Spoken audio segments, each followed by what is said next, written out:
سب سے پہلے ایک نہایت اہم بات واضح کرتی چلوں۔ آج کی اس علمی نشست میں جو آوازیں شامل ہیں وہ آرٹیفیشل انٹیلیجنس کی مدد سے تیار کی گئی ہیں، تو میرا مطلب ہے سننے والوں کی پوری توجہ ان صورتوں کی علمی اور فکری روح پر ہی مرکوز رہنی چاہیے۔ بالکل، یہ بہت ضروری ڈسکلیمر ہے، اور میں یہ بھی کہوں گا کہ ہماری گفتگو کا مقصد صرف معلومات دینا نہیں ہے، بلکہ ان گہری حکمتوں کو سامنے لانا ہے جو اکثر ہماری نظروں سے اوجھل رہ جاتی ہیں۔ جی، تو آج کے اس ڈیپ ڈائیو کا باقاعدہ آغاز کرتے ہیں۔ ہم ڈاکٹر اسرار احمد رحمت اللہ علیہ کی مایہ ناز تفسیر بیان القرآن کی روشنی میں قرآن مجید کے 16ویں پارے، بلکہ یوں کہیے کہ 15ویں پارے کے آخر اور 16ویں پارے کی صورتوں کا ایک بہت گہرا جائزہ لینے والے ہیں۔ صحیح، اور یہ موضوع محض پرانے قصے دہرانے کا نام نہیں ہے، بلکہ یہ وہ ابدی حقائق ہیں جو انسان کو بندگی کی اصل حقیقت بتاتے ہیں۔ بالکل۔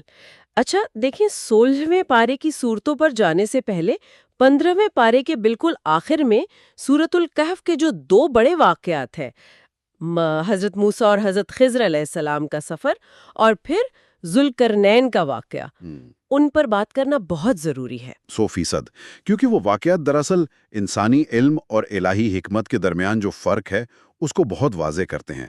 بظاہر اگر دیکھا جائے تو کشتی میں سوراخ کرنا یا اس بچے کی جان لینا ایک عام انسان کے لیے، ایک عام انسان کو تو وہ سراسر ظلم لگے گا۔ ہاں بالکل، لیکن حضرت خضر علیہ السلام کو اللہ کی طرف سے تکوینی امور کا وہ خاص علم دیا گیا تھا جو ظاہر سے بہت آگے کی چیز ہے۔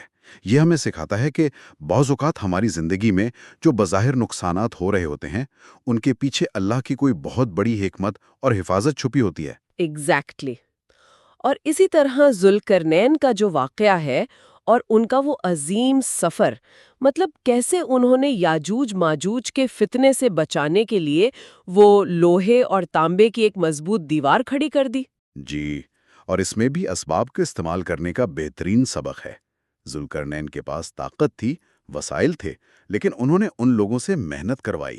یہ نہیں کہا کہ میں کوئی معجزہ کر دوں گا، بلکہ لوہے کے تختے منگوائے، ان کو دہکایا۔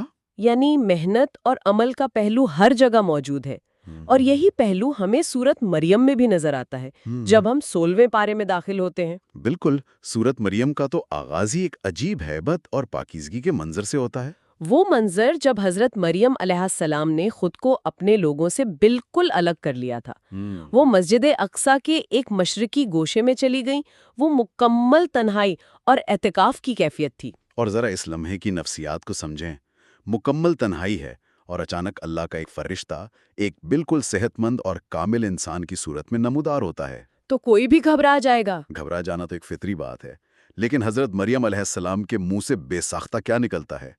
وہ کہتی ہیں کہ میں تجھ سے رحمان کی پناہ مانگتی ہوں اگر تو خدا ترس سے۔ یہ تقویٰ کی ایک انتہا ہے۔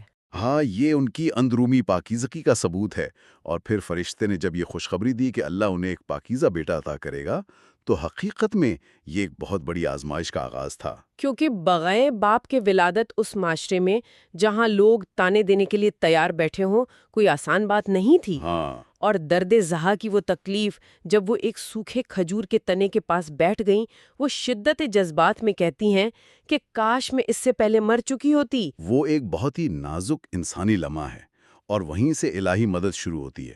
قدموں کے نیچے چشمہ جاری ہوتا ہے، لیکن ساتھ ہی جو حکم ملتا ہے وہ بہت کمال کا ہے کہ اس سوکھے تنے کو ہلاؤ۔ جی، اب دیکھیں، اللہ تو قادر تھا کہ کھجوریں خود بخود گرا دیتا، لیکن اتنی کمزوری اور تکلیف کے باوجود حکم یہ ہے کہ اپنی استطاعت کے مطابق عمل کرو۔ اسباب کو اختیار کرو۔ بالکل، انسان کا کام کوشش کرنا ہے، اور اس میں برکت اور معجزہ ڈالنا رب کا کام ہے۔ اور پھر جب وہ اس بچے کو لے کے واپس آتی ہیں تو لوگوں کے تانے شروع ہو جاتے ہیں، لیکن انہیں خاموشی کا روزہ رکھنے کا حکم تھا۔ انہوں نے ایک لفظ نہیں کہا، بس بچے کی طرف اشارہ کر دیا۔ اور وہی وہ لمحہ تھا جب تاریخ کا سب سے بڑا اعلان ہوا، گہوارے میں ایک نوزائیدہ بچے کا بولنا۔ حضرت عیسیٰ علیہ السلام کا وہ پہلا کلام۔ انہوں نے کوئی الوہیت کا دعویٰ نہیں کیا، ان کے پہلے الفاظ تھے انی عبداللہ، میں اللہ کا بندہ ہوں۔ ڈاکٹر اسرار احمد صاحب اس پر بہت زور دیتے ہیں کہ حضرت عیسیٰ علیہ السلام کی پوری زندگی اسی بندگی کے گرد گھومتی تھی۔ یہ تو بعد میں آنے والوں نے انہیں الوہیت کے مقام پر کھڑا کر دیا۔ یعنی وہ عقیدہ توحید کا سب سے بڑا اور پہلا اعلان تھا۔ اسی طرح سورت مریم میں انبیاء کرام کی وہ میراث بیان ہوئی ہے جو توحید کے گرد گھومتی ہے۔ خاص طور پر حضرت ابراہیم علیہ السلام اور ان کے والد کا مکالمہ بہت ہی خاص ہے۔ وہ مکالمہ دراصل آج کے انسان کے لیے ایک نفسیاتی نمونہ ہے۔ ایک طرف مشرک باپ ہے جس کا رعب ہے، اور دوسری طرف موحد بیٹا۔ بیان القرآن میں اس لفظ یا ابتی پر بڑی خوبصورت تشریح ہے۔ اے ابا جان، ہاں، شدید نظریاتی اختلاف اور دھمکیوں کے باوجود حضرت ابراہیم علیہ السلام کا انداز حد درجہ مؤدبانہ اور محبت بھرا ہے۔ وہ کہتے ہیں کہ میں آپ کے لیے مغفرت کی دعا کروں گا۔ آج کل کے دور میں تو ذرا سا اختلاف ہو جائے تو ہم گالی گلوچ پر اتر آتے ہیں، اخلاق کا دامن تو بالکل ہی چھوٹ جاتا ہے۔ بالکل، ہم بھول جاتے ہیں کہ حق کی دعوت اخلاق کے بغیر ادھوری ہے۔ اور صرف حضرت ابراہیم ہی نہیں، اس صورت میں حضرت اسحاق، یعقوب، موسیٰ، اسماعیل اور حضرت ادریس علیہ السلام کا بھی ذکر ہے۔ خاص طور پر حضرت اسماعیل کا کہ وہ اپنے گھر والوں کو نماز کی تاکید کرتے تھے۔ جی، اور جب ان تمام انبیاء پر اللہ کی آیات پڑھی جاتی تھیں تو ان کی کیفیت کیا ہوتی تھی؟ قرآن کہتا ہے کہ وہ روتے ہوئے سجدے میں گر پڑتے تھے۔ لیکن پھر وہ تلخ حقیقت بھی آتی ہے کہ ان کے بعد ایسی نسلیں آئیں جنہوں نے اس عظیم میراث کو برباد کر دیا۔ وہ زوال کا نقطہ تھا۔ انہوں نے نمازوں کو ضائع کیا اور خواہشات کی پیروی شروع کر دی۔ اور جب نماز جیسی چیز جو اللہ سے رابطہ قائم رکھتی ہے وہ ضائع ہو جائے تو انسان نفسانی خواہشات کا غلام بن جاتا ہے۔ اور اس کا انجام آخرت کی سخت جواب دہی ہے۔ سورت مریم کا آخر اسی حساب کتاب کو بیان کرتا ہے، جہاں جنت کے انعامات بھی ہیں اور ظالموں کا جہنم میں گھٹنوں کے بل گرنا بھی۔ گھٹنوں کے بل گرنا ایک بہت گہرا استعارہ ہے غفلت اور تکبر کے انجام کا۔ بالکل، جو دنیا میں حق کے سامنے نہیں جھکتا اسے آخرت میں ذلت کے ساتھ گھٹنوں کے بل گرا دیا جائے گا۔ اب یہاں سے اگر ہم گفتگو کا رخ سورت طٰہٰ کی طرف موڑیں تو یہی بندگی کا تصور دنیا کی سب سے بڑی طاقت یعنی فرعون کے سامنے ایک چٹان بن کر کھڑا نظر آتا ہے۔ وہ منظر جب حضرت موسیٰ علیہ السلام طور سینا پر پہنچتے ہیں، انہیں نبوت ملتی ہے اور فوراً ہی فرعون کے دربار میں جانے کا مشن مل جاتا ہے۔ ایک ایسا حکمران جو خدائی کا دعویٰ کرتا تھا۔ وہ جادوگروں کے ساتھ مقابلہ ہوتا ہے، وہ بہت دلچسپ ہے۔ جب انہوں نے رسیاں پھینکیں اور وہ دوڑتے ہوئے سانپ محسوس ہوئیں تو کیا وہ واقعی جادو تھا یا کچھ اور؟ دیکھیں، بیان القرآن کی تشریح کے مطابق قدیم مصر میں علم طبیعت یعنی فزکس اور کیمسٹری بہت ترقی یافتہ تھی۔ وہ دراصل پارے جیسی کیمیائی چیزوں کا استعمال کرتے تھے جو گرمی سے حرکت کرتی ہیں۔ اچھا، یعنی وہ ایک طرح کا ایلیوژن یا نظر کا دھوکہ تھا اور ساتھ ہی ہپنوٹزم بھی۔ ایگزیکٹلی۔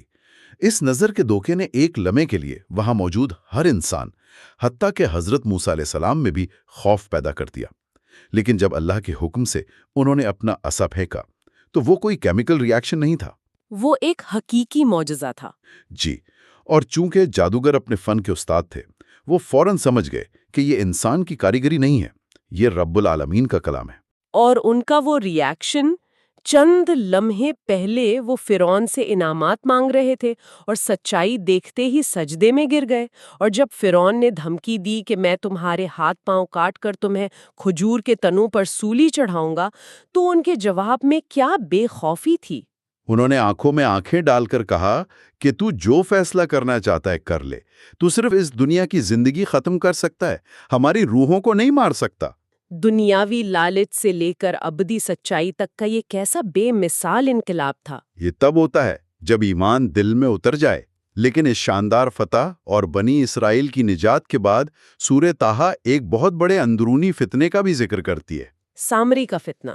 جب سمندر پھٹنے کا معجزہ دیکھنے کے بعد بنی اسرائیل فرعون سے تو بچ گئے، مگر جب حضرت موسیٰ کوہ طور پر گئے تو پیچھے سامری نے وہ سونے کا بچڑا بنا لیا۔ اور اس کی نفسیاتی اور تاریخی وجوہات بہت گہری ہیں۔ بنی اسرائیل صدیوں سے مصر کے غلام تھے۔